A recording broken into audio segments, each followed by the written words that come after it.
வருமானிப்போம்.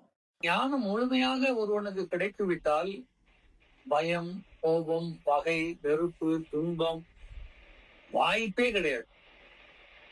ஏன்னா ஒரு விஷயம் உங்களுக்கு தெரிஞ்சிட்டுன்னு வச்சுங்களேன், உங்களை யாரு ஏமாத்த முடியும்?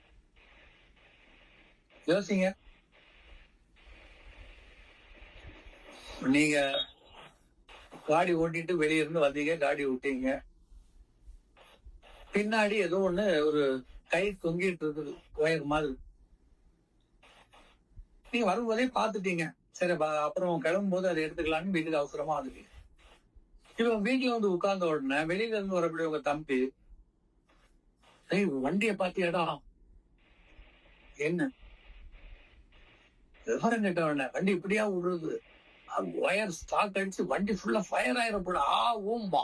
ஏன்னா ஒரு ஒயர் தொங்கிட்டு இருக்குது. இவனும் அங்க நம்ம வரும்போதே பாக்கலன்னு வச்சுக்கலேன், என்ன சொல்லுவான்? ஐயோ சொல்லிட்டு ஓடுவான் பின்னாடி. என்ன உயிர் ஏது? ஏன்னா அவன் சொன்னது அவ்வளவு பில்டப் இருந்தது, ஒண்ணுமே இல்ல.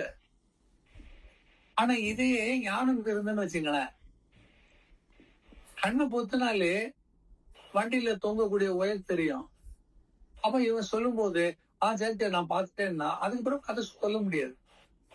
நீங்க உங்கள்கிட்ட வந்து ஒவ்வொரு ஆள்கள் பேசும்போதும் நிறைய பில்டப் இருக்கும். அவங்க பேசும்போதே உங்களை பார்ப்பாங்க. நீங்க பயப்படுறீங்களா, ஒத்து போறீங்களா, அக்செப்ட் பண்ணுவீங்களா? இதுக்கு தக்கவாரியே கதை என்ன பண்ணிட்டு இருப்பாங்க, பெருசா கட்டுமானம் பண்ணுவாங்க. நீங்க காது கொடுத்து கேட்கல, அதெல்லாம் எனக்கு ஒண்ணு வேண்டாம் விடுங்கன்னு சொல்லிட்டு ஆஃப் ஆயிரும். ஆனா அதை சொல்ல முடியுமானா நமக்கு என்ன இல்ல, தூய்மையான உண்மை அறிவில்லை. ஒரு நப்பாச இருக்கும், இவங்க சொல்றத கேட்டா சப்போஸ் அது கிடைச்சிச்சுன்னா லாபம் தானே, இறங்கி பார்க்கலாமே, இப்படி எல்லாம் மனம் ஓடிட்டு இருக்கோம் கர்ம அறிவு. ஆனா இதே நீங்க ஞான அறிவுல இருந்தா அவன் பேச வரும்போது அவன் மனசுல என்னெல்லாம் இருக்குன்னு தெரியும். ஆனா வந்த உடனே சிரிச்சுக்கிட்டு, சாரி எனக்கு கொஞ்சம் படிக்க வேலை இருக்குதுங்க, அப்புறம் நம்ம பார்க்கலாம், தைரியமே சொல்லலாம்.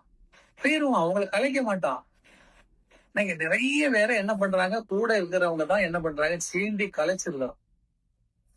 அவங்களுக்கு லாபம் இல்லைனாலும் கூட நீங்க அவஸ்தைப்படுறது அவங்களுக்கு சந்தோஷம்.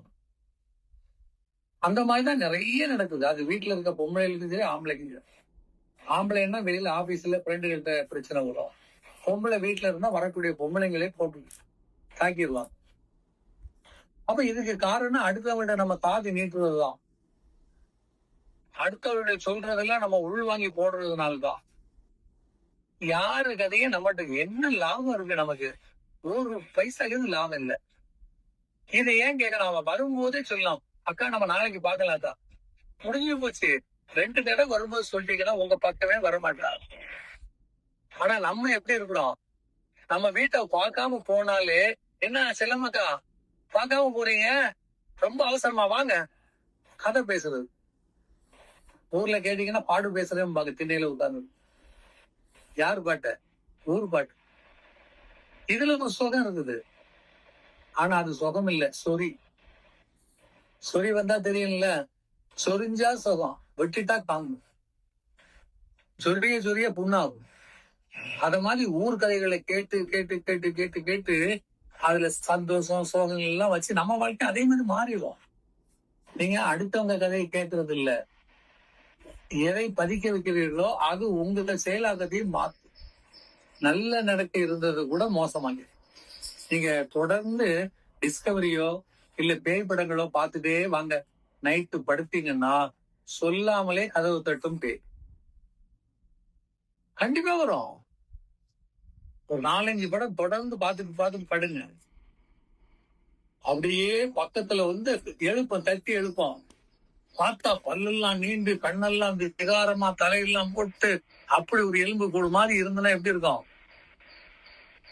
முடிஞ்சு போச்சு வாழ்க்கை. அந்த பயத்துக்கு மேல மந்திரவாதத்துக்கு போகணும், டாக்டர்கிட்ட போகணும், இல்ல ரூமை மாத்தணும், வீட்டை மாத்தணும், ஊரை மாத்தணும். இந்த சனி நிலை எப்படி வாங்கணும்? நாம தான் வாங்கணும், விழுந்து விழுந்து விழுந்து பேய் படம் பார்த்து. இதே மாதிரிதான் நீங்க நிறைய இந்த பொம்பளை பிள்ளைங்க கூடுதலா லவ்ல விழுதுன்னா, வீட்டுல அம்மா அப்பான்னு லவ்வையா சொல்லி கொடுத்துட்டு இருக்காங்க. பாக்குற படங்கள், செல்லுல பாக்குறது, டிவில பாக்குறது, அவ கூட படிக்கிற பொண்ணுங்க அப்படி லவ் பண்றத பார்த்தோன்னே இவளுக்கு நம்மளும் பொம்பளை தானே, நமக்கும் 25 வயசு ஆகுதுல்ல, அவ மட்டும் லவ் பண்ணிட்டு இருக்கா, அப்ப நான் என்ன? நம்மளும் ஒரு கேள்வி கேட்டுக்குவோம். அப்ப இதுக்கு ரிசல்ட் என்ன வேணும்? இறங்கிட வேண்டியதுதான். இப்படிதான் லைஃப் போகுது. அப்ப அடுத்தவங்களுடைய கருத்துக்களை, அடுத்தவங்களுடைய சிந்தனைகள் எல்லாம் உள்ள வாங்கி வச்சுட்டு நம்ம சுயத்தை இழந்து கொண்டு இருக்கிறோம். இதனால பின்னால என்ன வரும்னு யோசிக்கிறது இல்லை. முந்தி அடிச்சு விழுந்துட்டு பின்னாடி கிடந்து அவசியம். ஆனால் ஞானம் வந்துட்டுன்னு வைங்களேன், ஞானத்துல கூட தப்பு நடக்காதுன்னு சொல்ல முடியாது. ஆனா இதுதான் நடக்கூட தெரிஞ்சுன்னா அதை ஏற்றுக்கொள்வார்.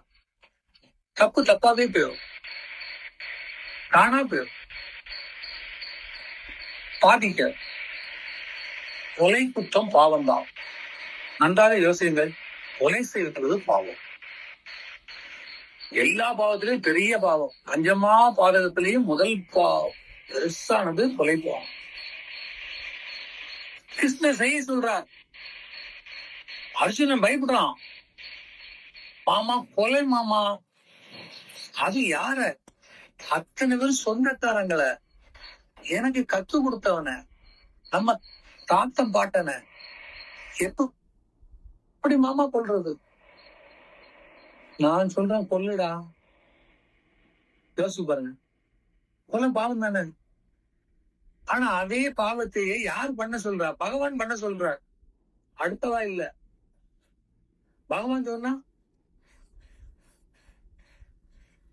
அப்ப பாவம் எல்லாம் யாருக்கு? பாவிகளுக்கு தான், ஞானிகளுக்கு கிடையாது.